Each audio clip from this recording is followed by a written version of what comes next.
Hello বন্ধুরা, আপনাদের সবাইকে আমার চ্যানেলে স্বাগত। আশা করি আপনারা সবাই ভালো আছেন, সুস্থ আছেন। আজকে আমি আপনাদের সাথে শেয়ার করছি মুরগির পেঁপে দিয়ে পাতলা ঝোল। আসুন দেখে নিই। প্রথমে একটা কড়াই ভালো করে গরম করে সেখানে আমি সামান্য পরিমাণে সর্ষের তেল ইউজ করেছি।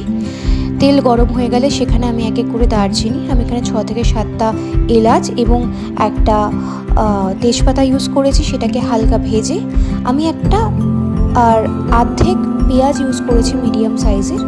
এবার পেঁয়াজটাকে আমরা গোল্ডেন ব্রাউন হওয়া অবধি আমাদেরকে ফ্রাই করতে হবে। এবার আমি এখানে বলে দিই, আমি এখানে 450 গ্রাম চিকেন ইউজ করেছি। আপনারা যদি বেশি চিকেন ইউজ করেন তো সেই অনুযায়ী আপনারা মশলা ইউজ করবেন, মানে পেঁয়াজের কোয়ান্টিটি, আদা রসুনের কোয়ান্টিটি বা মশলার কোয়ান্টিটি সেভাবে ইউজ করবেন। এবার আমার পেঁয়াজটা গোল্ডেন ব্রাউন ভাজা হয়ে গেলে আমি এখানে এক এক করে 1 টেবিল চামচ আদা বাটা, 1 টেবিল চামচ রসুন বাটা আমি অ্যাড করে নেব। আমি দুটোকে একসাথেই পেস্ট করে নিয়েছিলাম। তো অ্যাড করে নেওয়ার পরে এবার আমি এখানে এক এক করে বাকি মশলা, যেরকম লঙ্কার গুঁড়ো, হলুদের গুঁড়ো, জিরের গুঁড়ো আর ধনে গুঁড়ো ইউজ করব। এখানে আমি বলে দিই, এখানে আমি লঙ্কার গুঁড়ো, ঝাল লঙ্কার গুঁড়ো নিয়েছি, আমি কাশ্মীরি লঙ্কার গুঁড়ো নিইনি। এখানে আমি 1 চামচ লাল লঙ্কার গুঁড়ো নিয়েছি, 1/2 চামচ হলুদের গুঁড়ো নিয়েছি, 1/2 চামচ জিরে এবং 1/2 চামচ ধনে গুঁড়ো নিয়েছি। তো এবার আমি যেহেতু তেলটা এখানে কম ইউজ করেছি তার জন্য আমি পুরো মশলাটাকে হালকা হালকা করে জল দিয়ে কষাবো। এবার মশলাটা আমাদেরকে ততক্ষণ কষাতে হবে যতক্ষণ না মশলা থেকে তেল ছাড়ছে আর মশলা থেকে একটা ভাজা মশলার গন্ধ বা কষানোর একটা সুন্দর গন্ধ বেরোচ্ছে।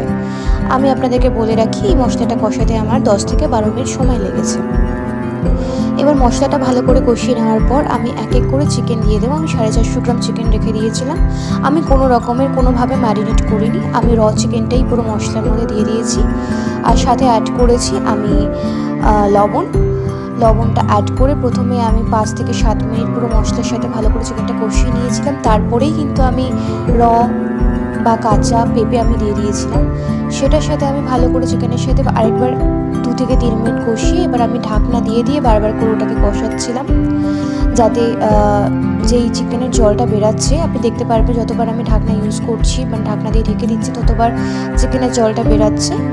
তো মোটামুটি আমি 2 থেকে 3 বার করেছিলাম প্রসেসটা, মানে বারবার ঢাকনা দিয়ে ঢেকে দিয়ে চিকেনের জলটার সাথে মানে মশলাটার সাথে ভালো করে আমি আবার চিকেন আর পেঁপেটাকে কষাচ্ছিলাম। তো ভালো করে এটা কষানোর পরে দেখতে পারবেন আস্তে আস্তে ড্রাই হয়ে গেছে, মানে একটা সুন্দর একটা রং চলে এসছে।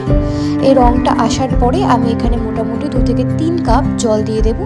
আপনারা ততটাই জল দেবেন যতটা মোটামুটি চিকেনটার পেঁপেটা ভালো করে সেদ্ধ হতে লাগতে পারে। তো আমি জল দিয়ে আমি পুরো ঢাকনাটা ঢেকে দিয়েছি। ঢাকনাটা ঢেকে দেওয়ার পর আমি 7 থেকে 8 মিনিট ঢাকনাটা ঢেকেছি। আর ভালো করে চেক করে নেবেন পেঁপেটা সেদ্ধ হয়েছে কিনা, কারণ পেঁপেটা সেদ্ধ হতে একটু সময় লাগে বেশি। তো তারপরে আমার যখন দেখলাম পেঁপেটা সেদ্ধ হয়ে গেছে, আমি আমার আগুনটা বন্ধ করে আমি এটাকে নামিয়ে নিয়েছি। আমি এখানে কোনো গরম মশলা ইউজ করিনি, কারণ আমি এটাকে একদমই হালকা মশলা ছাড়াই পাতলা ঝোল বানিয়েছি গরমের জন্য। তো আমি গরম গরম এটাকে সার্ভ করে নিয়েছি। আপনারা চাইলে ধনেপাতা দিয়ে গার্নিশ করতে পারেন। তো সবার এটা কেমন লাগলো প্লিজ কমেন্ট করে জানাবেন, ভালো লাগলে সাবস্ক্রাইব করে দেবেন। Bye bye.